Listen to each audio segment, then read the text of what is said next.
శ్రీచక్ర స్థిరవాసిని అమ్మ సౌభాగ్య వరదాయిని మమ్మేలు జనయిత్రివే శ్రీ గౌరి మా ఇంట కొలువుండవే.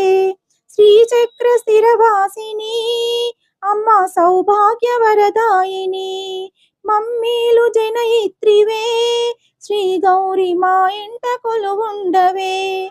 శుక్రవారం రోజు శుద్ధిగా మేమంతా ఘనముగా పూజించి తల్లి నిన్ను కొలిచేమో. శుక్రవారం రోజు శుద్ధిగా మేమంతా ఘనముగా పూజించి తల్లి నిన్ను కొలిచేమో. నీ పాద పద్మముల శిరముంచి వేడుచు నీ సేవ భాగ్యమే చాలని మురిసేమో. నీ పాద పద్మముల శిరముంచి వేడుచు నీ సేవ భాగ్యమే చాలని మురిసేమో. ఆనందవరమీయవే మా తల్లి అనురాగ మధువర్షిణి మమ్మీలు